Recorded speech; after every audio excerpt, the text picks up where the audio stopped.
I don't like this image. There is something that I just don't like about it.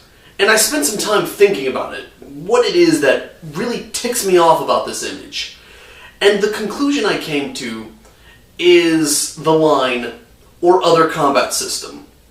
It starts with D&D, that is the most common role-playing game. That's the one that a lot of people know and a lot of people play.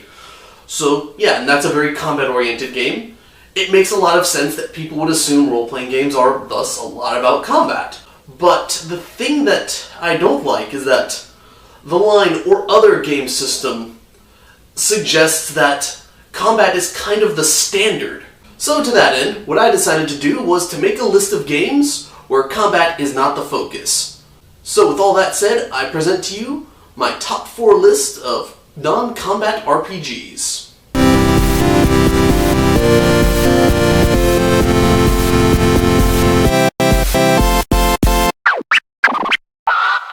In case you somehow missed it, Vampire the Masquerade was a game that caused a revolution in gaming in the United States. It was one of the first notable games that was set in the modern day. Your character was a vampire that was adapting to a new life after their death. One of the things it did quite masterfully, I think, was the handling of the different depictions of vampires. You have regal manipulators like Dracula and hideous counterparts like Count Orlok.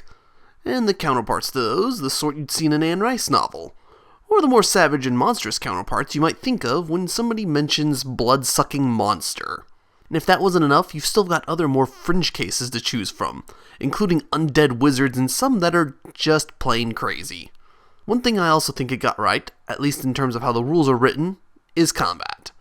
It's not necessarily the focus of the rules, nor the game. Your character is more than just their capacity to smash or shoot things, though they may very easily accomplish both of those. And Vampire the Masquerade recognizes this. It may have somewhat lengthy combat actions, sometimes requiring several rolls, but it makes continuing a fight after taking a solid hit difficult. Furthermore, there are consequences to fighting somebody to the death. As you behave more like a monster, you become less able to control yourself. It gets harder to avoid draining somebody completely dry, harder to resist running in terror from open flames, or even harder to resist killing a weakling, causing you to slip even further down that slope of monsterhood. Vampire may not be the best example in practice, since even if it makes violence a bad idea, it wasn't long until splat books for that came about that let you play as vampires that embraced their monsterhood. That's actually a reasonable conclusion for a game about the tragedies of becoming a monster, now that I think about it. Golden Sky Stories. It's a game about cute and fuzzy animal spirits called Henge doing cute and fuzzy animal spirit things, like helping the villagers.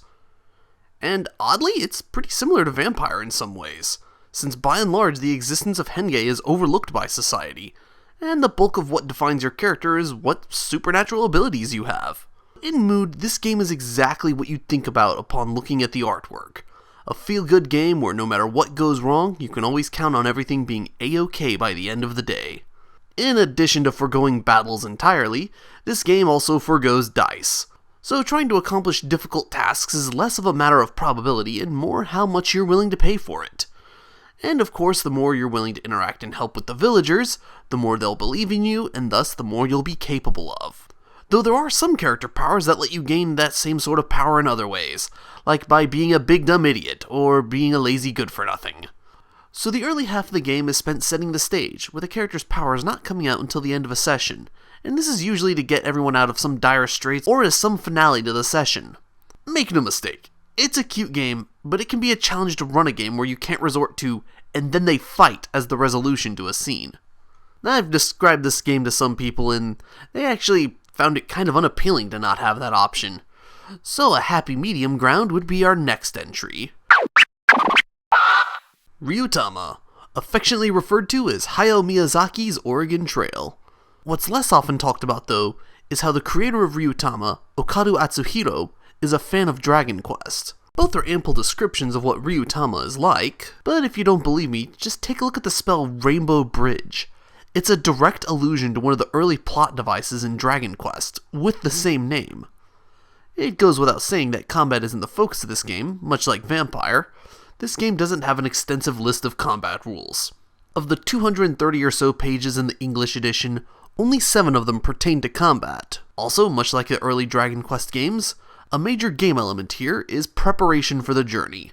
Dragon Quest, being an early video game RPG, had a lot of random battles. The start of a Dragon Quest game typically requires you to carefully manage your magical power and inventory in order to make it through a dungeon and across the land to your destination safely. Ryuutama is the same way, though it gives monster battles a back seat, since the terrain itself can sap your HP, and you can acquire items to make traveling easier. However, without enough food or water, you'll suddenly find yourself fumbling at even the easiest tasks as hunger and thirst rob your strength. So, the challenge of Ryuutama is more than just dealing with monsters like in Dragon Quest. It's also having everything you need to make it to your destination, just like in Oregon Trail. If you somehow manage to avoid ever hearing about Ghostbusters, let me fill you in. Ghostbusters is an American comedy movie from the 1980s about a trio of paranormal investigators that start a ghost hunting business. Through the course of their adventure, they wind up facing a skeptical public, stuffy bureaucrats, and even cosmic evil. There was also a sequel, and a few spin-off cartoon shows, and some video games, and later here in 2016, we're expecting yet another movie. Since the movie that started all this came out during the golden age of role-playing games, there was naturally a role-playing game based on it. And as far as licensed RPGs go, this one is as good as it gets. It's simple enough that even a novice to RPGs can play it. But we're not here to discuss how it handles being a licensed setting. We're here to discuss how it handles being entertaining without being all about combat. And it does that masterfully as well. The original rulebook for this game was pretty short. It's probably less than 100 pages long across both its player's guide and the game master's guide, with about 1 page dedicated to combat in the player's book. Even then, that 1 page only mentions which of the 4 stats would be used for what kind of attacks. Muscle used for melee attacks like punching or hitting somebody with a ball-peen hammer, and moves for throwing the ball-peen hammer. Other than that, this treats combat rules as it would any other role, with the GM deciding what's most appropriate. In fact, that's the recurring logic of this game. Roll dice, GM interprets it, and as a general rule, the GM goes for what would be funniest or most dramatically satisfying. Ghostbusters spends more pages talking about picking appropriate results for actions, be they combative or not. And one of the most important rulings in the rulebook is this: death should be a very rare occurrence for the player characters. Their equipment could get destroyed, such as their car blowing up as a result of a mischief of one of the ghosts they're tracking down. But after it blows up, they could just crawl out of the wreckage covered in soot and burned up clothes instead of, well, being dead. And even combat against the main antagonists of this game, ghosts, isn't really combat. Not in the traditional sense, since ghosts can't die, and neither can the Busters. Certainly conflict still exists in this game, but it's not necessarily violent. It's destructive, and maybe people could get hurt, but the end goal is not to kill people or things. Ghostbusters may not at first blush be the best choice for a non-violent RPG, especially since nuclear lasers capable of massive collateral damage are used to contain ghosts before the trapping, but there's still a good reason I'm rating this as number 1 though. It was one of the first such games to focus more on telling a story without relying heavily on how your character can kill or destroy. The game was first released in 1986, during the golden age of tabletop gaming, where most of the games were still hanging on to their roots as war games. And West End Games comes along and shakes up that mold, by making a game that's all about telling your stories in the universe of a recent hit film. Violent encounters implicitly optional. So there you have it, my top 4 RPGs that aren't necessarily about combat. If you have any other subject you want to see a top list for about, leave it in the comments. So, with all that said, I am Schaedel, and I will see you all next time.